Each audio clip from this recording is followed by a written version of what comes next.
a ir hablando un poquito de lo que ya conocemos y vamos introduciendo nuevos conceptos. Entonces, así como lo habíamos visto, tenemos dos tipos de respiraciones, una respiración interna y una respiración externa.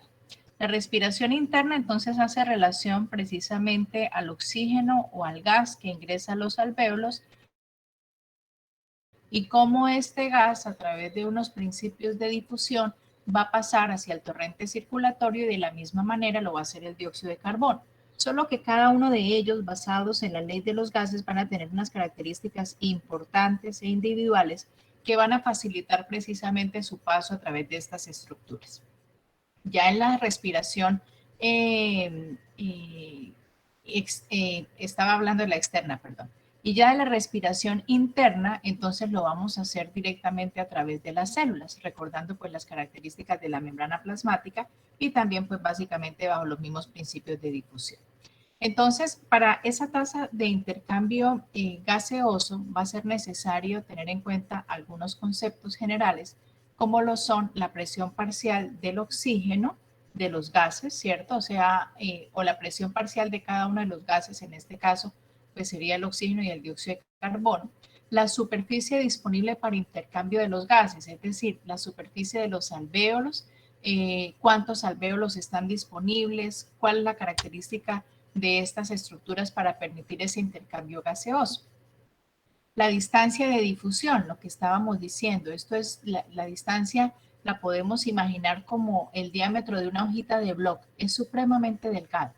Y de acuerdo a esa distancia de difusión, pues así de la misma manera podrá facilitarse el proceso. Si por el contrario lo que tenemos es un bloque de concreto, pues claramente el intercambio gaseoso no se va a dar.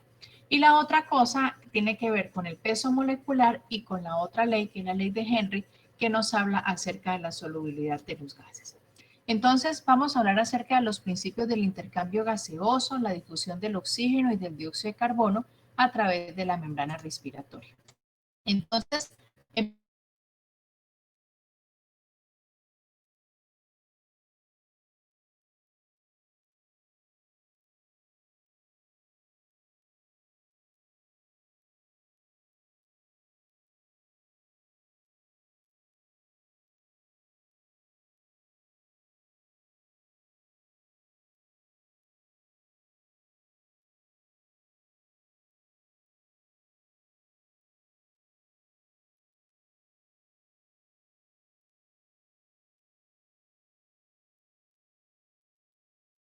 entonces iba a ser solamente ese movimiento al azar de esas moléculas que se va a dar en todas las direcciones.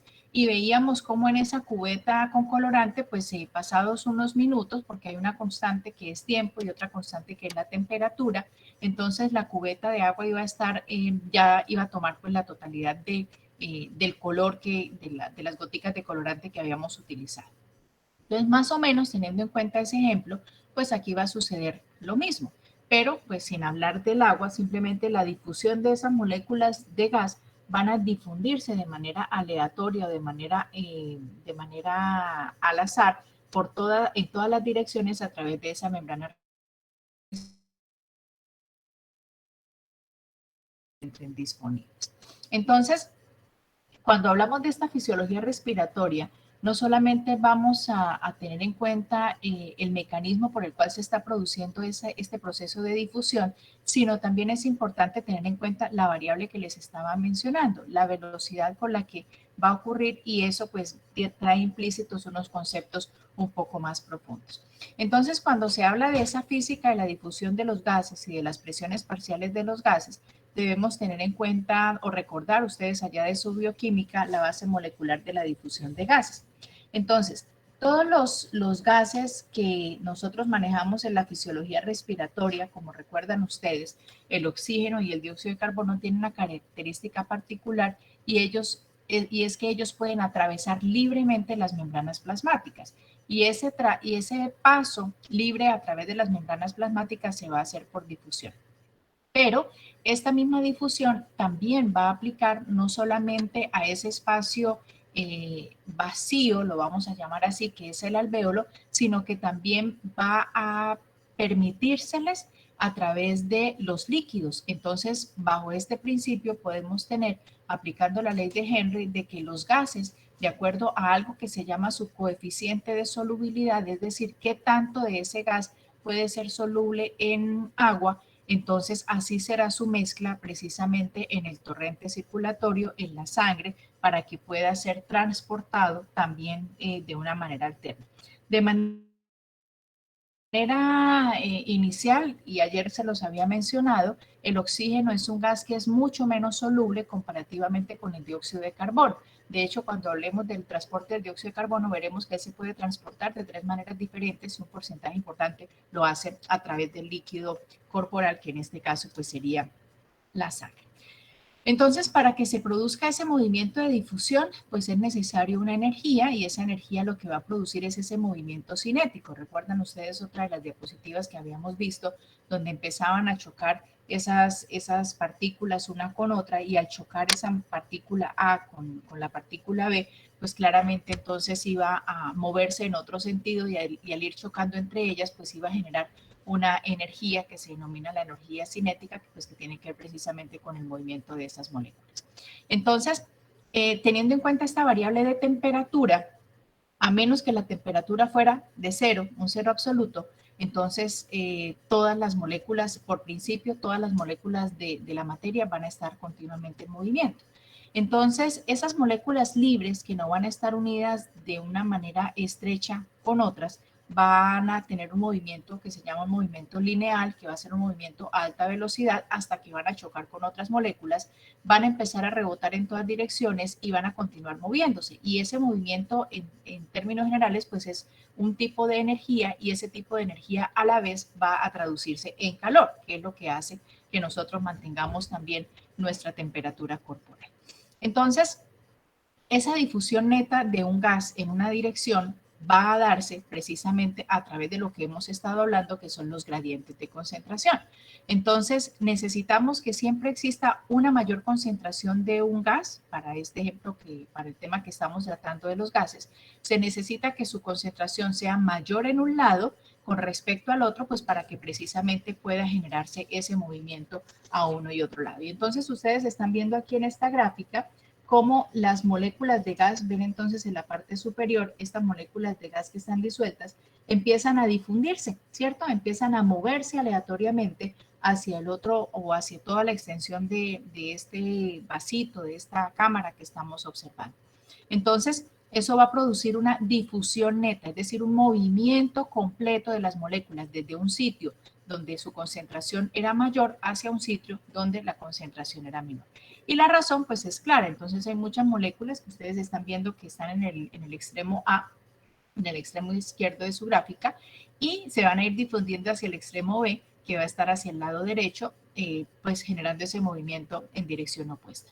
Por lo tanto, entonces las tasas de difusión en cada una de esas dos direcciones van a ser proporcionalmente diferentes según las longitudes de la figura que estamos observando allí, que es la figura 40.1. Bueno, continuando entonces tenemos, bueno, y ahorita vamos a pasar a estos conceptos que ya los hemos tocado, pero que también son supremamente importantes. Entonces, continuando con esto, la presión del gas que va a estar en una mezcla de gases va a generar algo que se llaman las presiones parciales, ¿cierto? Estábamos viendo que esa es la ley de ¿quién? De Dalton. De Dalton. Sí, señor, esa es la ley de Dalton. Entonces yo les ponía el ejemplo de que si tenemos una torta, por aquí creo que tengo la diapositiva un poco más arriba, esta. Entonces, en una mezcla, cada gas va a ejercer su propia presión como si no existiera otro, y eso es lo que se denomina la presión parcial. Cuando se suman esas presiones parciales, pues me va a dar una presión total, o dicho de otra manera, la presión total va a ser la suma de las presiones individuales. Entonces, esta es la gráfica que yo les decía que es como si tuviéramos una torta. Entonces, miren ustedes que el 78% de esa gran torta de la composición del aire atmosférico va a estar dada por el nitrógeno. Casi un 21% tenemos de oxígeno y el resto, que es más o menos un 1 punto algo por ciento, va a estar compuesto por los otros gases que van a ser argón, helio, dióxido de carbono, y a eso le tenemos que incluir, por supuesto, el vapor de agua. Entonces, volviendo a estas definiciones, la presión que va a ser causada, digamos que la presión que va a estar generada por cada uno de esos gases va a ser una presión que va a ser secundaria a los múltiples impactos o a los movimientos, como estábamos viendo de las moléculas contra una superficie. Entonces, esa presión del gas va a estar actuando sobre las superficies del recipiente que los contiene. En este caso, pues va a ser sobre la superficie de las vías respiratorias y claramente también sobre la superficie de los alvéolos. Y esta presión va a ser proporcional a la fuerza con la que está impactando de manera sumatoria todas esas moléculas del gas que van a golpear todas estas superficies en un instante determinado. Entonces, eso es lo que va a significar que la presión va a ser directamente proporcional a la concentración de las moléculas de gas. Entonces, aquí como estamos hablando de una mezcla de gases, los gases principales que nos atañen en esta conversación van a ser el oxígeno, el nitrógeno y el dióxido de carbono. Entonces, la velocidad de difusión de cada uno de ellos va a ser directamente proporcional a la presión que está causando este gas solo, y eso es lo que se conoce como la presión parcial de ese gas. Entonces, para poder explicar ese concepto un poco más sencillo, el libro nos pone el siguiente ejemplo. Entonces dice, consideremos que el aire, la gráfica que les estaba mostrando, tenemos una composición del 78% del nitrógeno y un 20.9% de oxígeno. Entonces, a 760 milímetros de mercurio, recuerdan el ejercicio que estábamos haciendo cuando hablábamos de la concentración de la presión atmosférica. Entonces, de esta descripción, la base molecular de la presión se va a desprender que cada gas va a contribuir a la presión total en proporción directa a su concentración. Entonces, del 79%, 78.9% de los 760 milímetros de mercurio, esa presión va a ser causada ¿por quién? Por el nitrógeno. Entonces va a ser aproximadamente, si hacemos una regla de 3 simple, pues nos va a decir que más o menos van a ser 600 milímetros de mercurio. O sea que de ese total de presión que yo tengo, que llamo presión atmosférica, el casi 80% va a ser generado por el nitrógeno. Entonces hago una regla de 3 simple. Si 760 milímetros de mercurio es el 100%, ¿cierto? O mejor, si del 100% de la concentración de las gases, el 79% corresponde al nitrógeno, podría decirlo el 21% a quien corresponde, ¿cierto? Para tratar de sacarlo de una manera mucho más sencilla, dejando de lado la composición de los otros gases. Entonces, así de una manera muy general, tendríamos que siendo estos dos los componentes principales de la atmósfera, prácticamente 600 milímetros de mercurio va a ser la presión parcial que está ejerciendo el nitrógeno como gas predominante en la composición atmosférica y por lo tanto el 20.9% que le quedaría al nitrógeno serían más o menos los 156 milímetros que habíamos visto y le dejamos esos 4 milímetros de mercurio al dióxido de carbono, al argón y al helio. Entonces, en términos generales vemos que esa presión parcial de nitrógeno va a ser la mezcla de esos 600 milímetros de mercurio y la presión parcial del oxígeno va a ser esos 156 milímetros de mercurio, más los otros nos da los 760 milímetros de mercurio. ¿Claros hasta ahí o tienen alguna pregunta?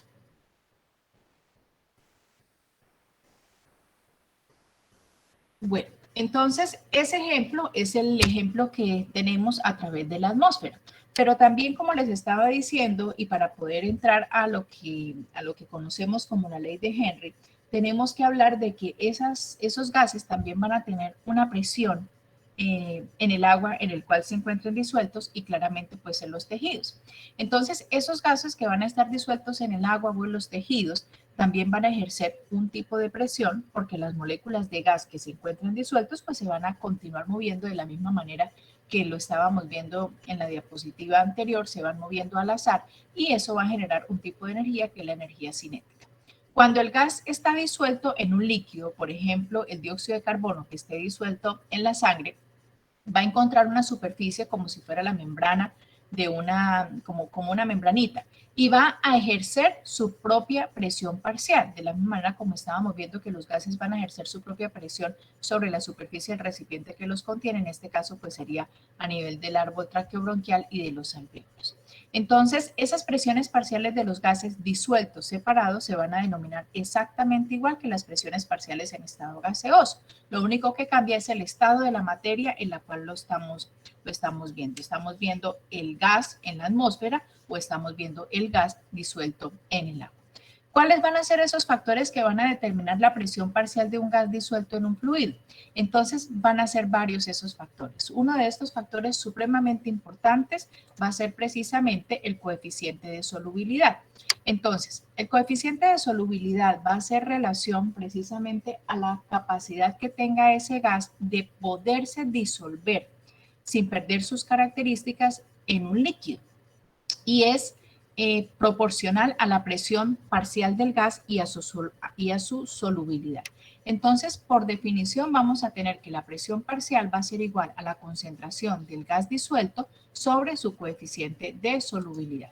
Y vamos a tener unos aspectos bastante interesantes cuando estamos hablando de esto. Y están relacionados con que, como les decía, algunas moléculas como el dióxido de carbono van a ser atraídas de una manera física o química por las moléculas de agua. Recuerden ustedes la composición química del agua, pero que característicamente, y ese concepto es importante que lo tengan en cuenta, para cuando estemos hablando del potencial de hidrogeniones, para que recuerden lo que va a ocurrir precisamente cuando se va a escindir la molécula, la manera correcta de decirla, cuando la molécula se va a escindir en sus componentes principales, que van a ser el oxígeno y el hidrógeno, y esta escisión siendo la composición corporal más importante, nosotros somos más o menos un 60% de agua, va a depender precisamente de una característica química y es la angulación con la que está formada esta molécula, que difiere de manera importante de las moléculas similares y es lo que permite que pueda separarse.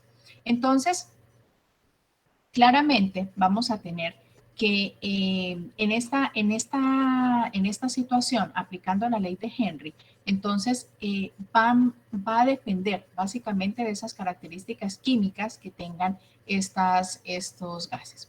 Entonces, cuando nosotros hablamos del dióxido de carbono, el dióxido de carbono particularmente es 20 veces más soluble que el oxígeno. Por lo tanto, la presión parcial del dióxido de carbono para determinada concentración va a ser muy pequeña comparativamente con lo que está ocurriendo con el oxígeno. ¿Tienen alguna pregunta hasta allí o vamos bien? ¿O voy muy rápido?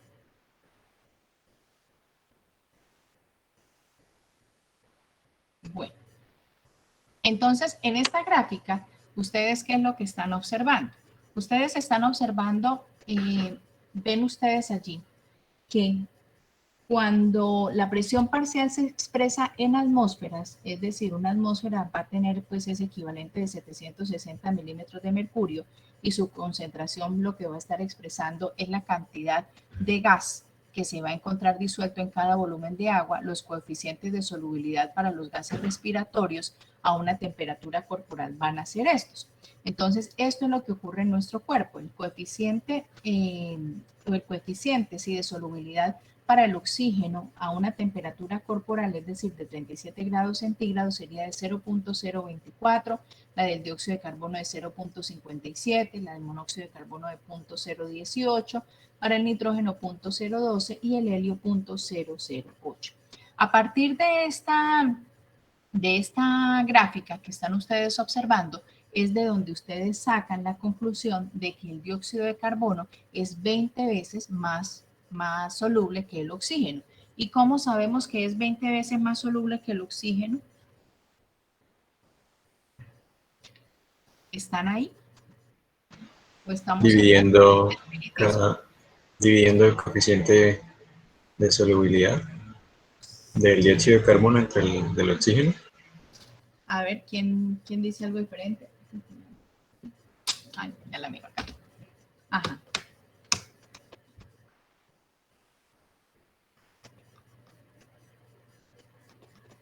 ¿Cuánto te da cuando divides? Te da 21, ¿cierto?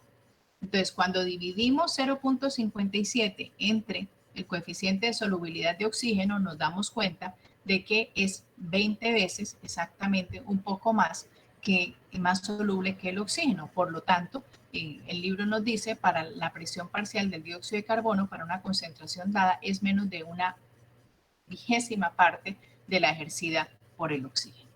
¿Claros hasta ahí? Bueno, entonces, profe, disculpe, ¿me puede repetir la fórmula? No, la fórmula es simplemente que dividimos. Si estamos diciendo que el dióxido de carbono es 20 veces más soluble, entonces, ¿qué era lo que teníamos que hacer? Pues dividir 0.57 dividido entre 0.024 y eso me da 23. De hecho, ese es el número correcto, 23 veces. Entonces, eso es lo que me está diciendo, que el dióxido de carbono es mucho más soluble que el oxígeno. Listo, No es gracias. ninguna fórmula, es simplemente la explicación para que ustedes pues no traguen entero y empiecen a entender de dónde es que salen de dónde sale cada cosa. Y de la misma manera, entonces, la presión de cada gas en esa mezcla de los gases respiratorios, y tengan en cuenta eso, cuando nosotros respiramos, nosotros estamos tomando una porción del gas atmosférico, es decir, que adentro del alvéolo yo tengo la misma composición que tengo en la atmósfera. Yo no estoy tomando solamente el oxígeno. Con ese gas está entrando el nitrógeno, o sea, tengo un 78% de ocupación de mi alvéolo por nitrógeno y tan solo 21%. Pero si ustedes miran el coeficiente de solubilidad del nitrógeno, miren que es mucho menos que la del oxígeno. ¿Se dan cuenta? Que es de 0.012, es la mitad de la solubilidad del oxígeno y el oxígeno aún así es 20 veces menos soluble que el dióxido de carbono. Eso es lo que permite que el nitrógeno no pase al torrente sanguíneo, a menos que haya una condición particular donde la presión de los gases cambie, como por ejemplo en la inmersión. ¿Listo? Pero eso es un ejemplo que citaremos un poco más adelante. Entonces, la presión de cada gas en la mezcla de esos gases respiratorios va a tender a forzar a que las moléculas de ese gas se vayan a disolver en la sangre de los capilares alveolares. Pero las moléculas del mismo gas que están disueltas en la sangre, pues entonces también van a rebotar de manera aleatoria en el flujo de sangre y alguna de estas moléculas que van a estar rebotando van a escapar hacia los alvéolos. Y la velocidad con la que esas moléculas desde la sangre se van a escapar hacia los alvéolos va a ser exactamente proporcional a su presión parcial de la sangre. ¿Listo? Entonces, esta es más o menos la explicación fisiológica de por qué es que se está dando ese intercambio gaseoso. Uno de los factores importantes estábamos viendo que es el gradiente de concentración. Necesitamos que haya un gradiente de concentración. Otro de los aspectos importantes es el diámetro de la membrana, ¿cierto? Entre más delgadita sea ese espacio, pues más fácil va a pasar. ¿Por qué? Porque ellos se mueven por difusión. Pero hay algunas características que son propias al gas y son propias como, por ejemplo, el coeficiente de solubilidad, y la otra característica es que el gas que se encuentre mezclado en el líquido, en la sangre, y el dióxido de carbono claramente lo hace más que el oxígeno, a través de esa difusión que se está dando, de ese movimiento, de ese choque continuo de las moléculas, y basadas en las dos características que les acabo de citar, entonces es como si rebotaran de un lado a otro, y eso es lo que también va a facilitar, según la velocidad, que puedan escaparse o pasarse desde los alvéolos al torrente circulatorio. Entonces surge una pregunta, ¿pero en qué dirección se va a producir la difusión neta del gas? Entonces la respuesta es que esa difusión neta va a estar determinada precisamente por la diferencia de las presiones parciales. Ayer veíamos en una de las últimas diapositivas que teníamos una presión que el libro nos mostraba una PO2 de 100 y yo les decía, miren, no siempre es 100. Alguien preguntó lo del shunt. Bueno, esa es una de las explicaciones de por qué generalmente o no es una condición permanente de que una persona tenga que saturar al 100%, pero claramente muchas personas pueden saturar al 100%. La gran mayoría saturamos al 97 y al 98, y es precisamente por ese shunt del cual estábamos hablando, esa mezcla de sangre arterial y sangre venosa, pues lógicamente va a ocasionar esa discreta diferencia. Entonces, se necesita básicamente de que esa presión sea diferente. Dentro del alvéolo teníamos una presión de 100, de 96, de 97, 95, como les decía, o incluso de 80, y me sigue dando una PAFI satisfactoria.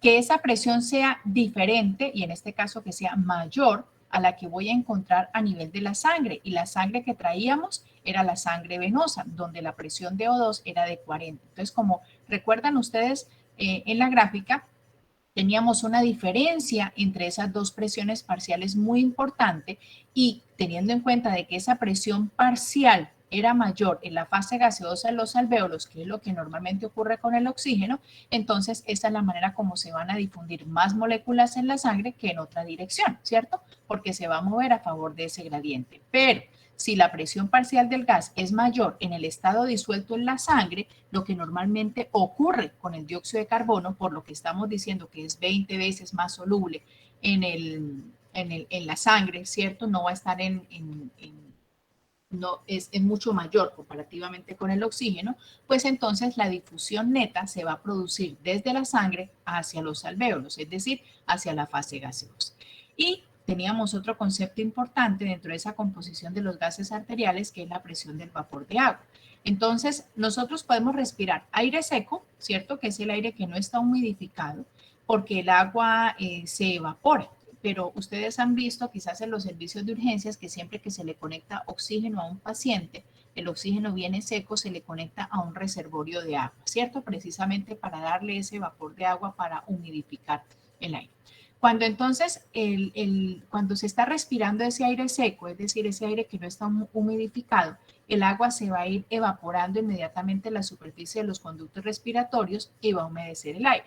Esto se debe precisamente a que esas moléculas de agua, como las diferentes moléculas de gas disuelto, van a escapar continuamente de la superficie del agua a la fase gaseosa. Y la presión parcial que van a ejercer esas moléculas de agua para que puedan escapar a través de esa superficie se va a denominar la presión de vapor de agua. Hablando de una temperatura corporal, 37 grados centígrados, esta presión de vapor es de 47 milímetros de mercurio y tengan ese número ahí apuntadito para que cuando veamos las fórmulas de los contenidos arteriales, venosos y capilares de oxígeno, vamos a necesitar ese valor que es muy importante y sobre todo cuando hablamos de la presión alveolar, donde vamos a incluir la presión atmosférica y la presión del vapor de agua. Entonces, una vez que esa mezcla de gases se ha humedecido, se ha humidificado, entonces, es decir, cuando ya está en equilibrio con el agua, la presión parcial de ese vapor de agua en la mezcla de gases va a ser de 47 milímetros de mercurio y la manera como se designa, generalmente por convención, es pH2O o algunas personas lo escriben como P, B minúscula, H2O, haciendo pues relación a la palabra vapor. Entonces, esa presión del vapor de agua va a depender completamente de la temperatura y ese concepto también es importante porque eso va a variar según la temperatura que tenga el individuo. Si un paciente tiene fiebre, ¿cierto? Entonces la temperatura es mucho mayor, por lo tanto, bajo este principio, pues el movimiento cinético de las moléculas va a ser mayor y por lo tanto mayor va a ser esa probabilidad de que las moléculas de agua escapen de la superficie del agua a la fase gaseosa. Entonces, si tenemos como ejemplo que la presión de vapor de agua a 0 grados centígrados es de 5 milímetros de mercurio, a 100 grados centígrados será de 760 milímetros de mercurio. Y aquí, pues, como les estoy diciendo, el valor más importante a tener en cuenta es precisamente la presión del vapor de agua, que va a ser de 47 milímetros de mercurio.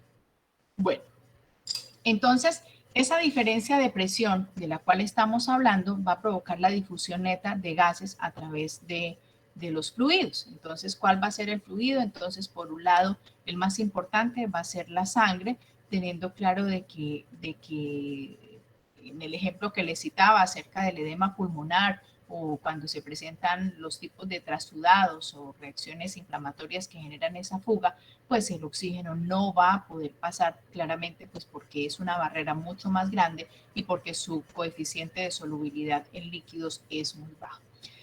Entonces, teniendo claro de ese movimiento a uno y otro lado de la membrana plasmática, bueno, plasmática no, de la membrana alveolar, entonces este movimiento va a ser un movimiento que va a ser aleatorio y que va a ser un movimiento que va a tener que ver precisamente con esas diferencias de presión a uno y otro lado de la membrana. Entonces es importante que tengan claro ese concepto, porque de la misma manera como se están moviendo de un sitio de mayor concentración o de mayor presión hacia un sitio de menor presión, va a ser exactamente igual el número de moléculas que van a estar rebotando de esa zona de baja presión a las moléculas que van a estar rebotando en la otra dirección un poco más adelante, según lo que vamos viendo en la dirección opuesta dentro de la misma estructura alveolar.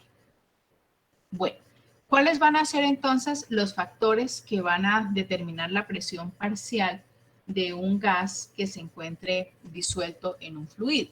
Entonces, les estaba mencionando, y esto es pues para que por favor no lo vayan a olvidar, lo que estábamos hablando acerca de la ley de Henry. No sé si tengan alguna pregunta acá.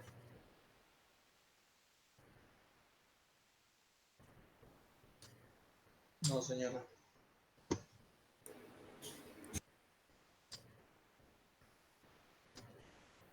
Bueno, entonces vamos a explicar ahora esta siguiente tablita que tenemos aquí, que también es supremamente importante. Entonces, es importante poder cuantificar ese movimiento neto de todos los gases a través de los fluidos corporales. Aquí, como ustedes están observando, se dan cuenta de que los valores que estamos mostrando van a ser valores que difieren con lo que estábamos observando en la otra gráfica. Entonces, para que se pueda definir con exactitud esa tasa neta de difusión a través de los fluidos, además de esa diferencia de presión que hemos sido tan reiterativos en recordar, hay otros factores, como les estaba mencionando, que van a afectar la velocidad de difusión del gas dentro de ese fluido. Uno es la solubilidad del gas en el fluido, y ahí aplicábamos la ley de Henry. Y el otro, que también es muy importante, va a ser el área de la sección transversal de ese fluido. La distancia, ¿cierto? Entonces hablábamos de la membrana. Una cosa es que la membrana sea delgadita, entonces del alvéolo al vaso sanguíneo es solamente un salto. A otra cosa es que eso se haya convertido en un bloque de concreto, pues entonces la distancia va a ser mucho mayor para que ese gas se pueda difundir. Y el peso molecular del gas, las características de cada uno de esos gases, y por supuesto la otra variable súper importante es la temperatura del fluido. A menor temperatura, menor movimiento neto de moléculas habrá; a mayor temperatura, la cinética será mucho mayor. Entonces, si tenemos como siempre una temperatura constante, aunque generalmente pues no es que varíe mucho, ¿cierto? Entonces hablamos de 36, 36.5, 37 grados, pero ya a partir de 35.8 grados, ya si hablamos de fiebre o hablamos de picos febriles, entonces sí ya hay un cambio importante en este movimiento neto de las moléculas. Entonces, cuanto mayor sea la solubilidad del gas, como lo que vimos que ocurre con el dióxido de carbono, pues mayor va a ser el número de moléculas que van a estar disponibles para que se puedan mover dentro de estos espacios a una presión parcial dada. Entonces, cuanto mayor sea el área de la sección transversal de la vía de difusión, por lo tanto, entonces mayor va a ser el número total de las moléculas que van a difundir. Creo que eso es bastante claro. Pero cuando la distancia es mayor, como lo que les estaba mencionando, una cosa es una laminita a hablar de un bloque de concreto, pues la distancia para que se puedan difundir las moléculas de uno y otro lado, pues claramente la velocidad se va a retardar, es decir, se van a tardar más tiempo en difundirse las moléculas a uno y otro lado, pues para poder recorrer toda esa distancia. Y si mayor es la velocidad del movimiento cinético de las moléculas, es decir, si el paciente tiene fiebre, la temperatura es mayor, pues eso va a generar mayor movimiento de las moléculas, y eso pues va a ser inversamente proporcional a la raíz cuadrada del peso molecular, y por eso incluíamos el peso molecular como una de las variables independientes para esa velocidad de difusión del gas. Y todos esos factores se expresan, son expresados a través de una fórmula que no es necesario que se la aprendan, pero sí que es importante que tengan en cuenta los factores que van a facilitar este proceso de difusión a uno y otro lado. Entonces, ya vemos que según esa fórmula, no sé si ustedes la tienen allí, yo olvidé ponerla en la presentación. Entonces vamos a tener una D, ¿cierto? Y esa D va a ser la velocidad de difusión.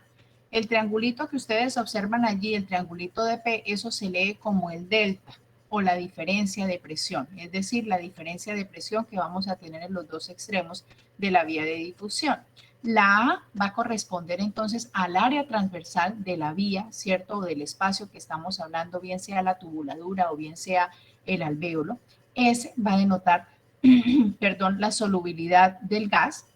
D va a ser la distancia entre el alvéolo o la zona donde se va a generar este intercambio, la distancia de difusión, y MW va a corresponder pues precisamente al peso molecular del gas, y recordamos entonces que es la raíz cuadrada del peso molecular de ese gas. Entonces, teniendo o habiendo hecho la descripción de esta fórmula, entonces esas características del gas van a determinar los dos factores de la fórmula, que van a ser la solubilidad y el peso molecular.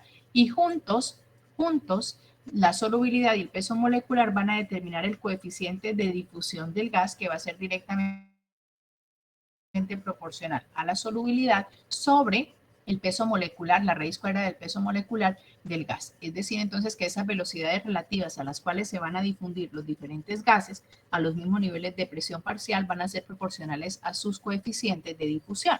Entonces, en el ejemplo nos ponen si el coeficiente de difusión del oxígeno es 1, los coeficientes de difusión relativa para los diferentes gases de importancia respiratoria, entonces serían estos. Para el oxígeno 1, como estábamos viendo, para el dióxido de carbono 20.3, ¿cierto? O sea, es 20 veces más soluble que el oxígeno. Lo hicimos en el ejercicio anterior cuando hacíamos la división, y aquí entonces estamos viendo ya la representación definitiva, teniendo en cuenta esto, que el dióxido de carbono sería 20 veces más soluble, el monóxido de carbono 0.81 veces, como pueden ver, tiene una solubilidad cercana a 1, parecida a la del oxígeno. El nitrógeno, la mitad, sigue siendo, veíamos que el coeficiente de solubilidad del oxígeno era de 0.024, la del nitrógeno vemos que es de 0.012, y aquí observamos entonces, siendo la del oxígeno 1, la del nitrógeno es de 0.53, o sea, se mantiene en el 50% menos, y el helio 0.95, lo que nos muestra que es bastante cercano a la propia solubilidad del oxígeno. Bueno, esta gráfica pues era para mostrarles lo que estábamos viendo hace un momento acerca de la ley de Dalton, perdón, y cómo se va a repartir, para que ustedes puedan entender de una manera mucho más clara cómo se está dando esas presiones parciales, y cómo la suma de esas presiones parciales pues claramente van a tener un efecto muy importante en la conformación de la presión total, y lo seguimos pues manejando a una presión atmosférica que sería de 760 milímetros de mercurio. Pero esto siempre va, de la manera como les enseñé a hacerlo, pues va a variar según la presión que nosotros estemos manejando. Una cosa es la presión en Cartagena y otra cosa va a ser la presión a nivel de La Paz, por ejemplo, en Bolivia. Entonces, volviendo al otro concepto importante, cuando estábamos hablando del vapor de agua, este aire alveolar se está renovando lentamente con el aire atmosférico. Entonces, aquí tenemos una primera respiración, ¿cierto? Entonces, si tomáramos en cuenta la concentración de cada uno de los gases dentro del mismo alvéolo, vemos cómo a partir de cada una de estas respiraciones, para este ejemplo que nos están haciendo, hay un recambio continuo en la concentración del gas, ¿cierto? Si no se diera pues ese intercambio gaseoso, pero pues claramente observamos que sí se está dando, pero esta representación solamente es para mostrarnos cómo sería la respiración en cada uno de estos escenarios, mostrándonos cómo el gas va a ir difundiendo progresivamente a través de estas membranas y pasando al torrente circulatorio. Entonces, vemos claramente de que el aire alveolar se va a estar renovando de manera continua con ese aire atmosférico. Veíamos para empezar a recordar un poquito, ayer veíamos las capacidades y veíamos que siempre va a quedar una cantidad de aire que va a quedar en los pulmones al final de la expiración. Y les ponía yo el ejemplo de lo que ocurre con el globito. Una vez lo inflamos y lo desinflamos, pues siempre va a quedar una cantidad de aire y hablábamos de la sustancia tensoactiva. Entonces, cuando hacíamos la suma de esos volúmenes residuales, llegábamos a la capacidad residual funcional y decíamos que era más o menos de 2.300 mililitros en los hombres, discretamente menor para las mujeres. Pero si tenemos en cuenta de que solamente 350 de esos 500 mililitros que hacen parte del volumen corriente son los que van a llegar a los alvéolos en cada inspiración, esa misma cantidad de aire alveolar se va a expirar, ¿cierto? Entonces ingresa, se da el intercambio de gas, pero esa misma cantidad en términos generales tiene que ser expirado, o sea, se vuelven a exhalar esos 350. Por lo tanto, entonces eso nos lleva a la conclusión de que el aire alveolar va a estar reemplazado por aire atmosférico nuevo con cada respiración y que va a ser solamente una séptima parte del total, por lo que se requieren múltiples respiraciones para poder intercambiar la mayor cantidad o la mayor parte del aire alveolar. Entonces, esta gráfica nos está mostrando de una primera respiración hasta una respiración 16, que es la última, cómo queda en evidencia esa tasa lenta de renovación del aire alveolar. En la primera diapositiva, en la primera gráfica, ustedes están viendo cómo el alvéolo pues tiene una cantidad de punticos rojos que hace la representación de la cantidad o el exceso de gas que está presente en los alvéolos. Pero luego de que se van haciendo las respiraciones progresivas, entonces hay un exceso de gas que todavía no se ha eliminado. Observan ustedes unos cuantos punticos y eso es lo que nos está mostrando esa figura. Dice la figura de que pues nos demuestra que la rata o la cantidad de gas que se está renovando de manera continua pues es bastante lenta y eso pues va a depender de la cantidad de las ventilaciones que se estén generando. Bueno, aquí entonces estamos observando de manera simultánea una cosa muy interesante y es en la remoción de gas que se va a estar dando a través del alvéolo. Entonces tenemos en esta gráfica la concentración de gas, el porcentaje de esa concentración de gas original y vemos entonces la cantidad, vemos la variable tiempo medido en segundos.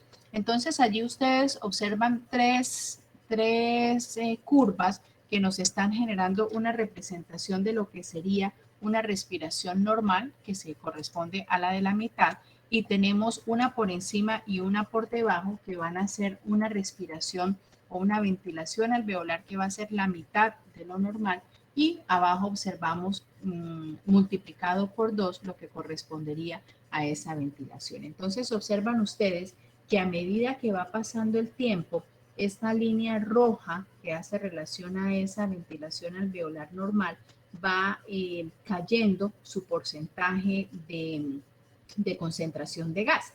Y cuando se hace una respiración superficial, pues precisamente por lo que veíamos ayer, la cantidad de gas que va a quedar o que va a estar sujeto a ese intercambio, pues no se va a dar de manera completa. Entonces va a tomar más tiempo que se pueda generar ese intercambio.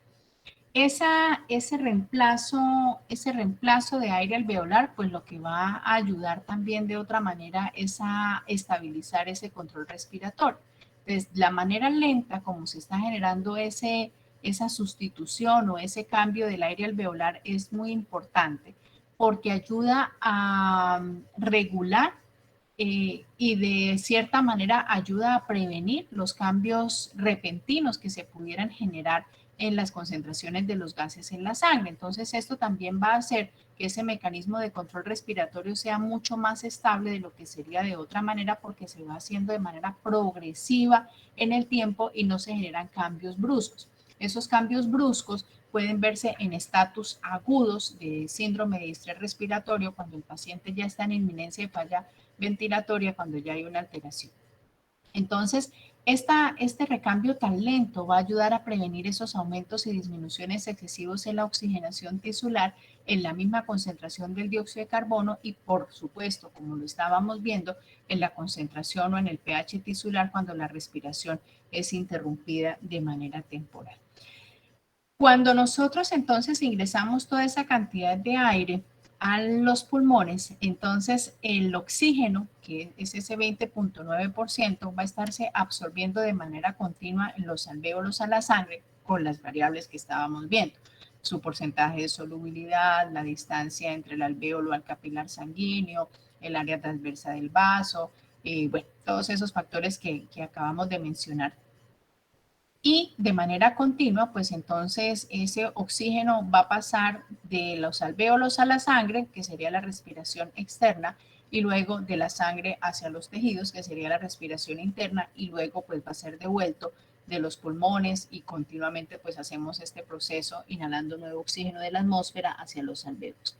Cuanto más rápido sea ese proceso de absorción del oxígeno, va a ser menor la concentración de los alvéolos y eso es lógico, o sea, vamos a tener una concentración de alguna manera casi constante a nivel de los alvéolos, pero si por alguna razón empieza a absorberse más rápido el oxígeno desde los alvéolos a la sangre, pues sencillamente su concentración va a disminuir en los alvéolos. Y cuanto más rápido se inhala el oxígeno nuevo hacia los alvéolos desde la atmósfera, pues mayor se va a volver su concentración. Entonces, esa concentración de oxígeno en los alvéolos, así como la presión parcial, va a estar controlada por dos aspectos o por dos situaciones muy importantes. Y uno, pues va a ser la velocidad de absorción del oxígeno en la sangre y dos, la tasa de entrada de nuevo oxígeno en los pulmones mediante ese proceso ventilatorio. En esta diapositiva observamos, en esta de acá arriba, estamos viendo la presión parcial alveolar de oxígeno medido en milímetros de mercurio y en esta parte estamos observando la ventilación alveolar dada por litros por minuto. Entonces, esta figura lo que nos está mostrando es el efecto de la ventilación alveolar y la tasa de absorción del oxígeno en la sangre sobre la presión parcial del oxígeno alveolar. Entonces, la curva lo que nos está mostrando, ven ustedes en la parte superior, ven el límite superior máximo de la ventilación que nos está diciendo que la presión parcial de oxígeno va a ser de 150 milímetros de mercurio. Esa es la presión máxima, ¿cierto? Para la ventilación. Y vemos ahí inmediatamente debajo que nos están mostrando el 250 mililitros de oxígeno por minuto, es decir, la cantidad de oxígeno que está ingresando por minuto a los pulmones. Y observamos que a nivel de 102 más o menos, nos muestran que esa va a ser la presión de oxígeno alveolar normal, lo mismo que veíamos en la gráfica ayer, pero pues pueden haber discretas diferencias. Entonces, esta gráfica lo que nos está mostrando es eso, es una curva que va a representar la absorción de oxígeno a una velocidad que se va a dar más o menos de 250 mililitros por minuto y la otra curva, la que tenemos punteadita, nos va a representar una velocidad de absorción de 1000 mililitros por minuto. Eso siempre y cuando pues tengamos una frecuencia respiratoria, una frecuencia ventilatoria, perdón, de 4.2 litros por minuto y un consumo de oxígeno de 250 mililitros por minuto. Y este va a ser el punto que estamos reflejando como punto A. Cuando se absorben esos 1000 mililitros de oxígeno por minuto, lo que puede ocurrir, por ejemplo, cuando se hace ejercicio moderado, pues la tasa de ventilación alveolar debe multiplicarse por 4 para poder mantener esa presión alveolar de 104 milímetros por minuto. Es decir, a mayor velocidad de absorción, pues entonces se va a necesitar mayor cantidad para poder mantener de manera constante esa presión alveolar constante. Es decir, ¿qué es lo que se va a multiplicar? Entonces se aumenta la frecuencia respiratoria para poder alcanzar esa concentración constante, porque dado el aumento de la temperatura y las otras variables como las estábamos planteando, entonces la velocidad de absorción del oxígeno desde los alvéolos a la sangre va a ser mayor, lo que hace que se compense de alguna manera, y una de esas formas para poder compensar esa presión para que se mantenga constante va a ser a través de la respiración. Bueno, aquí abajo entonces vamos a tener otro aspecto importante y es relacionado con la concentración del dióxido de carbono y su presión parcial en los alvéolos. Entonces, hasta aquí hemos estado hablando de lo que ocurre con el oxígeno y cómo él se va a estar moviendo a uno y otro lado de la membrana plasmática. Entonces, veíamos, ustedes recuerdan allá por bioquímica la manera como se está generando de manera continua el dióxido de carbono, ¿cierto? ¿Quién me recuerda cómo es ese proceso? ¿Quién quiere participar?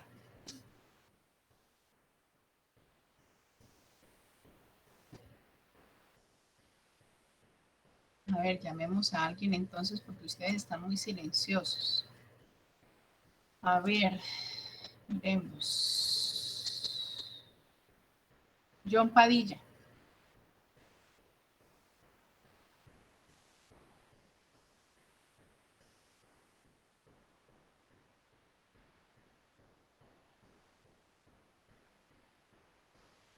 Mariana Hernández.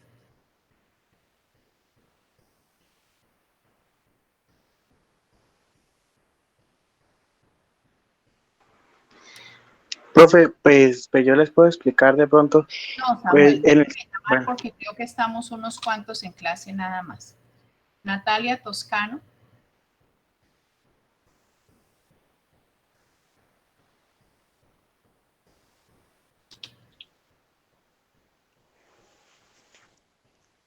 Silvia González Guillín.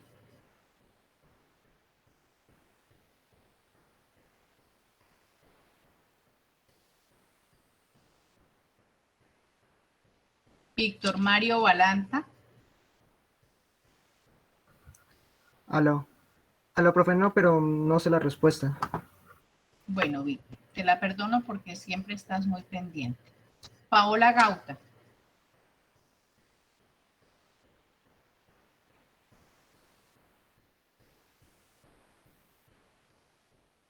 No, profe, no sé la respuesta. Eso lo vieron ustedes en bioquímica, Paola. ¿De dónde sale el dióxido de carbono? Eso lo vieron ustedes en bioquímica el semestre pasado. Juan Carlos Rojas. Hola, profe. Pues a través de la respiración, nosotros vamos a tener unos productos que serían el dióxido de carbono y también agua. Y pues la respiración tiene unas etapas y comenzamos por lo que es la glucólisis. Pues la glucosa se va a degradar hasta lo que es tener piruvato. Luego el piruvato entra al ciclo de Krebs. Y que, bueno, en estos procesos vamos generando unos electrones que finalmente entran a la fosforilación oxidativa, a la cadena de transporte de electrones. Y pues para seguir generando ATP también. Ajá, ¿y qué más? Profe, ¿puedo complementar lo que dijo mi compañero? Sí, complemento. Principalmente también se puede dar por reacciones de descarboxilación, donde en muchas de las reacciones del ciclo de Krebs y la glicólisis se tienen que quitar algunos carbonos. De allí también sale el dióxido de carbono. Uh-huh. Entonces digamos que ya tenemos dos mecanismos, ¿cierto? Dos grandes mecanismos. Uno, la entrada directa a través de la atmósfera y otro, los mecanismos metabólicos. ¿Correcto?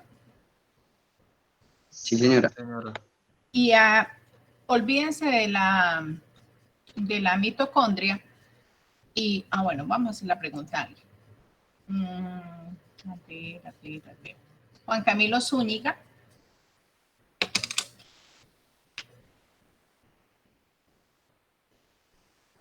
Sí, señora. Juan Camilo, una pregunta. ¿Cuáles van a ser los órganos en el cuerpo que se van a encargar de regular esa concentración de dióxido de carbono?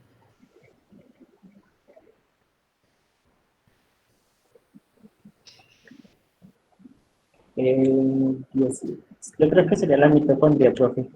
No, por eso le dije, olvídese de la mitocondria. Ah, Como órganos grandes.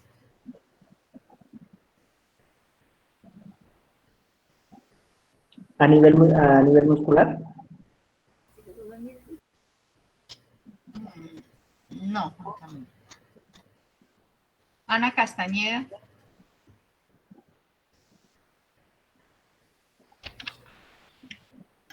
Hola, profe, buenas tardes. Hola, Ana. ¿Cuáles serían esos? No, profe, no sé la respuesta. Profe, órganos o organulos. Órganos. Luego, Sería pues, los pulmones. pulmones, Los pulmones y los y- riñones. Básicamente los pulmones, ¿no? ¿sí? Pulmones y No, riñones. los riñones. Los- Bueno, para que lo sepan, los compañeros que llamé y no estuvieron presentes tienen 0. ¿Listo? Tienen 0.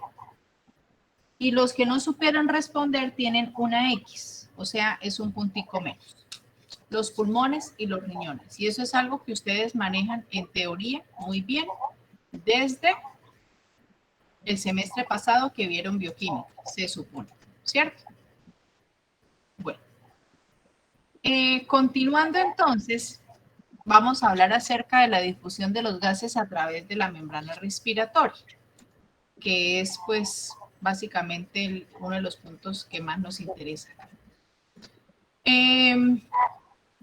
Bueno, esta gráfica les está mostrando a ustedes la característica del aire expirado, que va a tener una combinación, o el aire alveolar mejor, que va a tener una combinación de ese aire que ingresa, y cuando se expira, pues va a ser una combinación del aire que estaba en el espacio muerto y en el aire alveolar. Y pues el principio creo que ayer ya más o menos se los había dejado claro. Entonces, ese aire expirado es una combinación del aire del espacio muerto y del aire alveolar. Entonces, veíamos, imagínense ustedes que están haciendo la primera inspiración. Están entrando 500 mililitros de aire. Los primeros, o realmente mejor, probablemente los últimos 150 de esa inspiración que ustedes hicieron se van a quedar en el espacio muerto anatómico. Mientras que los 350 primeros que ingresaron, tengo un feedback, un ruido.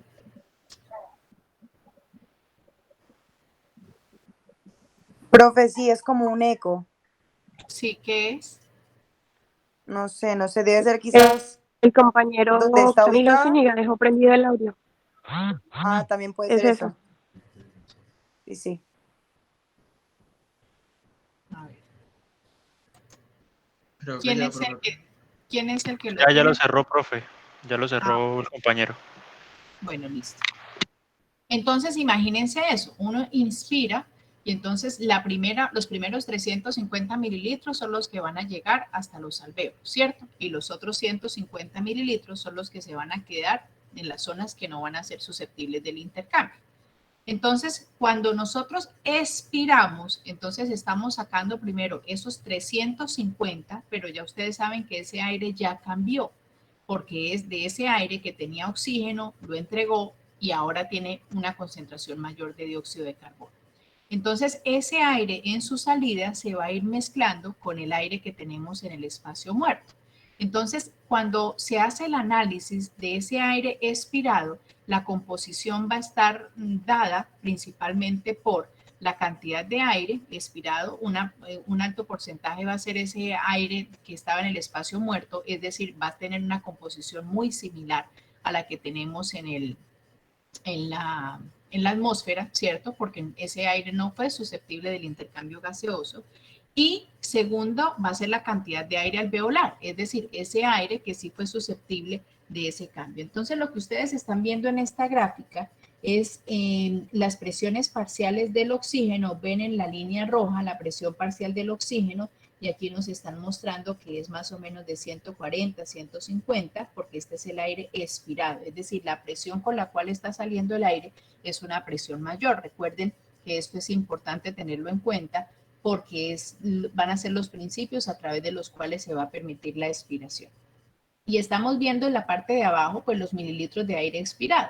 Entonces vemos que la gráfica cambia de un color amarillo un poco más intenso a uno mayor claro, mostrándonos entonces, este es el aire del espacio muerto y este es el aire, el más clarito, del espacio alveolar que ya se está mezclando con el aire del espacio muerto. Y finalmente, entonces tenemos la salida de ese aire que va a ser una mezcla de aire, de lo que teníamos de aire alveolar, la combinación junto con el oxígeno y el dióxido de carbono. La primera porción, entonces, como estábamos viendo allí, es el aire del espacio muerto de las vías respiratorias. Entonces, lo que ustedes ven más ancho de la gráfica va a ser lo que va a estar cercano a la boca o a la nariz, para que me puedan entender, porque es lo primero que tiene que salir, ¿cierto? Es el aire que va a ser empujado desde el aire alveolar, va a ir empujándose a través de toda la tubuladura de la vía aérea, hasta que finalmente llegamos entonces a estos bronquios de mayor tamaño, los bronquios mayores y finalmente a la tráquea. Entonces, este es el primer aire que va a salir y lo denotamos de un color un poco más amarillo. Luego, un poquito más allá, entonces vamos a observar ese aire que va a tener una poquita mezcla de aire alveolar con parte de ese aire del espacio muerto que se estaba mezclando y finalmente pues va a salir todo el aire que se encontraba a nivel de los alvéolos. Entonces, el método de recolectar el aire alveolar para su estudio es simplemente recolectar una muestra de esa última porción del aire expirado después de que una persona hace una expiración forzada para que se haya eliminado primero precisamente el aire que se encontraba en el espacio muerto. Bueno, vamos a hablar entonces ahora de cómo se va a dar finalmente la difusión de gases a través de esta membrana respiratoria. Entonces, como están viendo ustedes en esa gráfica tan bonita, ustedes observan ya lo que es la unidad funcional del pulmón. Están observando un bronquiolo terminal y están observando que está revestido por músculo liso. Van a encontrar entonces ya un bronquiolo respiratorio propiamente dicho y a ese bronquiolo respiratorio o de él es donde ustedes observan que están dependiendo esa cantidad de bolitas que hacen la representación de los sacos alveolares. Y observan ustedes ahí unos pequeños conductos entre estos alvéolos que se denominan los ductos alveolares y observan también unas fibras elásticas que los están envolviendo, pero también podrían imaginarse con esta gráfica que estamos observando, como les mostraba ayer, lo que correspondería a los vasos sanguíneos. Entonces, esta unidad respiratoria se llama un lóbulo respiratorio y está compuesta por cada una de estas estructuras. Un bronquiolo respiratorio, esos conductos alveolares, y vamos a observar entonces esa cantidad de alvéolos. Más o menos se define de que hay una cantidad de unos 300 millones de alvéolos en los dos pulmones y cada uno de esas bolitas pequeñitas que ustedes están viendo tienen un diámetro promedio de 0.2 milímetros. Es decir, cogen ustedes una regla y no alcanzan a dimensionar el tamaño de cada uno de esos alvéolos. Es muy pequeñito, pero es suficiente precisamente para poder generar ese efectivo intercambio gaseoso y vemos cómo en patologías como las que estamos tratando en este momento, que la afectación de esos alvéolos, de esas pequeñitas estructuras, pues claramente traen consecuencias devastadoras. Esas paredes de los alvéolos son paredes que son muy pequeñitas. Ustedes ahí están viendo en la gráfica, están observando una gráfica de la unidad respiratoria y observan ustedes abajo cómo se ha diagramado para poder entender un poco mejor esta estructura alveolar. Entonces, esas paredes de los alvéolos son extremadamente delgaditas, precisamente pues para permitir el paso del oxígeno y del dióxido de carbono a través de ellos. Y entre los alvéolos, a su vez, hay una gran cantidad de capilares sanguíneos que van a estar conectados entre sí y esto es lo que va a permitir pues que sea tan efectivo ese intercambio gaseoso con la sangre. Es un plexo capilar que es muy extenso. El flujo de sangre de esa pared alveolar se ha logrado describir como una capa de sangre que fluye. Señor. Profe, los conductos de Kohn que usted había mencionado en la clase anterior, ellos se unen dentro de las membranas respiratorias, o sea, entre las membranas respiratorias para unir los alvéolos. Sí, son como orificios, es como si si tuvieras una ventana entre dos cuartos en tu casa. Tienes la pared que corresponde a la membrana respiratoria, la membrana del alvéolo, pero tienes una pequeña ventana que permite comunicar un cuarto con el otro cuarto. Entonces los poros de Kohn son eso. Son pequeños orificios que van a estar en la pared de los alvéolos y que van a permitir la comunicación entre los alvéolos. Pero esa comunicación de los alvéolos pues es precisamente para que el gas pueda fluir. O sea, llega el aire a un alvéolo y antes de que llegue al otro alvéolo de manera directa, ya hay un paso de aire desde este alvéolo al otro a través de ese poro de Kohn. Y eso permite que rápidamente sean niveladas y reguladas las presiones dentro de los alvéolos. Listo, profe, gracias. Ok. Entonces, como les estaba diciendo, dentro de esos alvéolos, o sea, ahí como ustedes más o menos lo están viendo, hay una gran cantidad de capilares sanguíneos que van a estar conectados y es tal la cantidad de capilares que es como si ustedes imaginaran que está corriendo sangre, una capita de sangre por una superficie de vidrio de una manera muy lenta. Es más o menos la manera como la literatura puede describir para podernos recrear respecto a la cantidad de sangre que está interconectada en ese momento con las membranas alveolares. Entonces, gracias a esta red tan estrecha y a esta pequeña distancia que existe entre los alvéolos, pues es muy fácil asumir de que los gases alveolares van a estar muy cercanos a la sangre en esos capilares pulmonares. Y ese intercambio de gases entre el aire de los alvéolos y la sangre de los pulmones, entonces se va a producir precisamente a nivel de todas las membranas, de todas las porciones de los pulmones. O sea, eso no va a ser solamente exclusivo a nivel de los alvéolos, sino en todas las porciones terminales de los pulmones. Y todas esas membranas en conjunto se van a conocer como la membrana respiratoria, que también ustedes la pueden encontrar con el nombre de la membrana pulmonar. Entonces, además de que existen esas capitas que estamos viendo, el grosor total de esa membrana respiratoria en algunas áreas es tan pequeñita como 0.2 micrómetros y puede tener un promedio de 0.6, excepto en los sitios donde pueden haber esos núcleos celulares. Y mirando entonces esta gráfica, vemos que a partir de esos estudios histológicos se ha estimado que la superficie total de la membrana respiratoria puede ser más o menos de unos 70 metros cuadrados en un hombre de peso y talla promedio, que equivaldría pues al suelo de una habitación una habitación completa, o sea, es extremadamente grande. La cantidad total entonces de sangre que va a estar en estos capilares de los pulmones en un determinado momento va a ser más o menos de 60 a 140 mililitros. Y eso pues da cuenta de la cantidad de sangre que vamos a encontrar, como para podernos imaginar la cantidad de sangre que va a estar siempre en contacto con estas estructuras. Esos capilares pulmonares que estamos viendo ahí entre los alvéolos son capilares que van a ser muy pequeñitos. O sea, su diámetro va a ser más o menos de 5 micrómetros. Y si ustedes recuerdan cuál es el tamaño de un glóbulo rojo,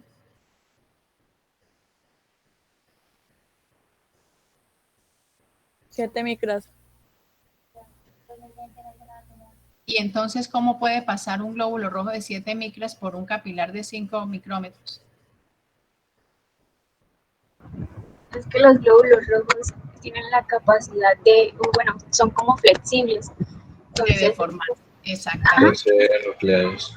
Entonces, además de ser anucleados, entonces tienen la capacidad de deformarse y eso es lo que permite que incluso puedan pasar por capilares que son de un diámetro mucho menor que el diámetro de ellos y pasan a través y de esa manera pues están tocando, ¿cierto? Entonces como están pasando casi que forzaditos, están tocando la pared capilar y al tocar la pared de los capilares es lo que hace que el oxígeno y el dióxido de carbono no necesiten pasar a través de cantidades significativas de plasma a medida que se difunden entre el alvéolo y el glóbulo rojo. Es como si dijéramos que salta del alvéolo directamente al glóbulo rojo, ¿sí? Porque el capilar es tan pequeñito que hace que el glóbulo rojo tenga que pasar apretadito. Entonces no hay un espacio entre el glóbulo rojo y el capilar sanguíneo y la pared del capilar. Es decir, no hay un plasma circulante, no hay un líquido circulante.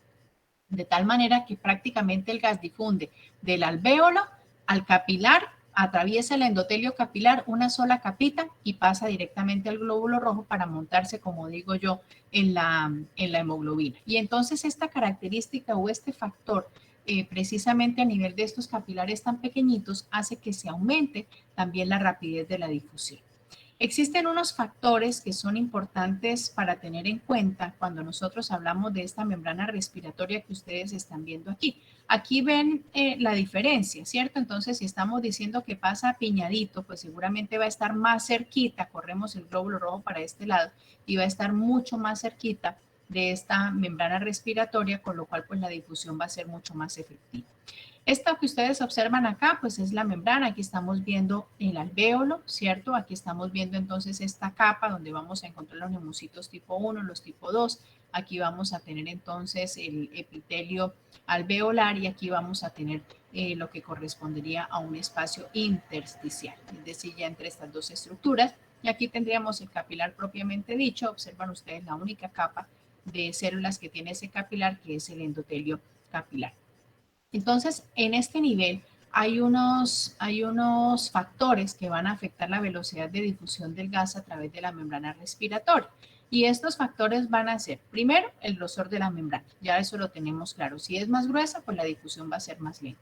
Segundo, el área de superficie de la membrana. A mayor superficie, pues más tiempo va a tomar ese proceso de difusión. El coeficiente de difusión del gas en la sustancia de la membrana, entonces ya sabemos que el oxígeno tiene un coeficiente de difusión de 1, que va a ser un valor neto, ¿cierto?, de difusión en la membrana, no en el gas. Eso es el coeficiente de solubilidad, en 1. Un coeficiente de difusión de 1, todo lo que se acerque a 1 nos va a indicar de que puede difundir de una manera mucho más rápida. Y la diferencia de presión parcial del gas entre los dos lados de la membrana. Entonces, ese grosor de la membrana, como les estaba contando ayer con esta desastrosa enfermedad, puede aumentar, ¿cierto?, en estados de enfermedad.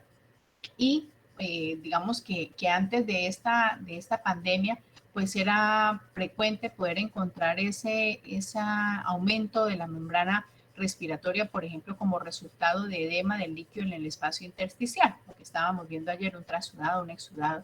Y los gases respiratorios, pues entonces tendrían que pasar no solamente a través de esa membrana, sino que también tendrían que pasar a través de ese líquido. Y pues que claramente esa difusión sería más fácil para el dióxido de carbono que para el oxígeno. Y hay otras enfermedades como esta, como el COVID, que lo que van a producir es un estado de fibrosis en los pulmones. Lo que hace es que se aumente el grosor de algunas componentes de esta membrana que estamos viendo, y al aumentarse ese grosor, pues claramente el oxígeno ni el dióxido de carbono van a poder pasar tranquilamente a través de ellos. Entonces, esa difusión esa velocidad de difusión a través de la membrana, pues va a ser inversamente proporcional a ese grosor de la membrana. Entre más gruesa sea la membrana, pues menor va a ser la difusión, pero llegará a un punto en que la difusión será igual a 0, es decir, no va a poder pasar precisamente a que se ha aumentado mucho más ese grosor. Y en términos generales, pues cualquier factor que aumente el grosor más de 2 a 3 veces de lo normal, pues va a interferir de manera significativa con el intercambio respiratorio normal de los gases. El área de superficie de la membrana respiratoria pues puede disminuir de manera significativa en algunas situaciones, como cuál, por ejemplo, ¿qué se les ocurre para poder entender esa disminución del área de difusión?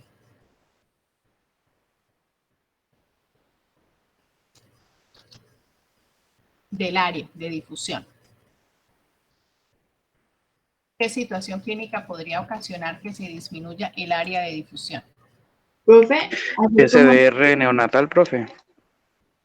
¿El qué? Por ejemplo, en los bebés recién nacidos que tienen, por ejemplo, un alvéolo que tiene un diámetro más pequeño que el normal. Y pues, según leí en el libro, eso se llama SDR neonatal. Bueno, ya te digo qué es eso. Carol Torres.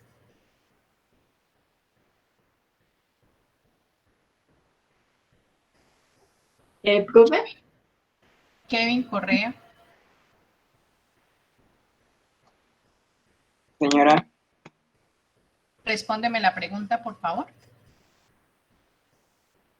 No sé qué situación podría dar.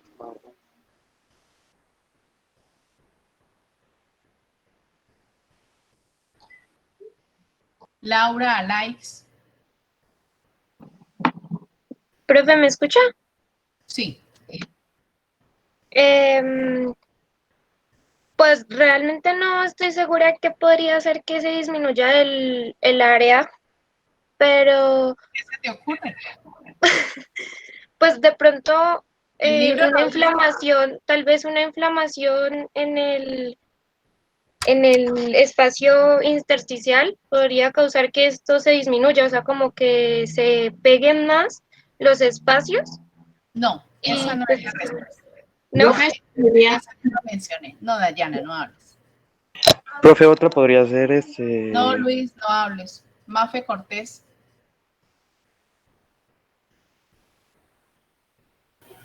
Profe, la verdad no sabría decirle.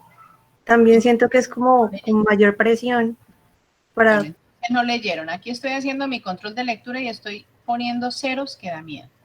Natalia Toscano. Profe, no sé la respuesta. 0, porque en el libro está. Paola Gauta.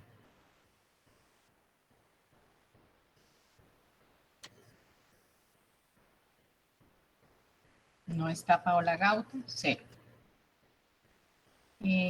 Nicolás Alegría. Profe, se me ocurre quizá la neumonía por la acumulación de fluidos. ¿Qué otro? Yo tengo solo esa, profe, la verdad es la única que se me vino a la cabeza, disculpe. No, es que no necesitaban que se viniera nada a la cabeza, es que eso está en el libro y claramente no han leído para hoy. Entonces vamos a dejar hasta ahí. Los invito a hacer la lectura. Mañana la clase la vamos a tener en la noche. Andrea y Rubén me confirman, por favor, si podemos. Mañana en la noche. Vale, profe. Mañana es miércoles. Mañana es miércoles. Sí, señora, miércoles. Hay clase de ambiente y salud por la noche, ¿A qué horas? desde las 5 hasta las 8 más o menos. Entonces daremos clase. Mañana no sé,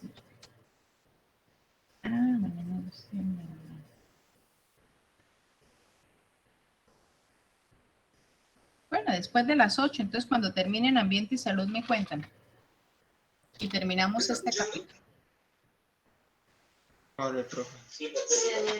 Vale, Bueno. profe. Profe, Señor. profe, una pregunta en relación a lo que usted está ahorita preguntando. Una condición que aumente la presión capilar, diría yo que podría... Estamos diciendo, Edgar, la superficie de intercambio. Entonces, la neumonía puede ser una situación, porque la superficie de intercambio se ha alterado. Pero otra situación que también puede generar eso es, por ejemplo, una lobectomía. Profesor, una estenosis en los bronquioles también podría ocasionar problemas de este tipo. Sí, Y un enfisema. o sea, lo que ocasione alteración en la capacidad de difusión. Por ejemplo, un paciente que vaya para una lobectomía. Sí, profe, eso, pues sí, Listo, básicamente eso está en el libro, pero mirando un poquito más también, estaba leyendo aparte y no sé si está bien, pero hubo una fuente que decía que al aumentar la presión capilar, no directamente me va bueno, sí, sí directamente porque al aumentar la presión capilar, la difusión del oxígeno hacia la sangre venosa se va a complicar un poco más y esto está relacionado con las cardiopatías de corazón izquierdo.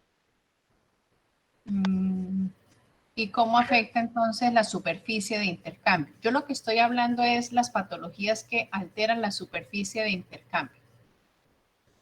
Ah, sí, pues sí, si es propiamente intercambio sería como tal el edema, neumonía. Una pregunta que yo estoy haciendo.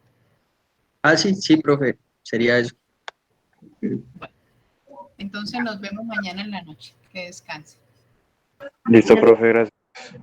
Profe, perdón.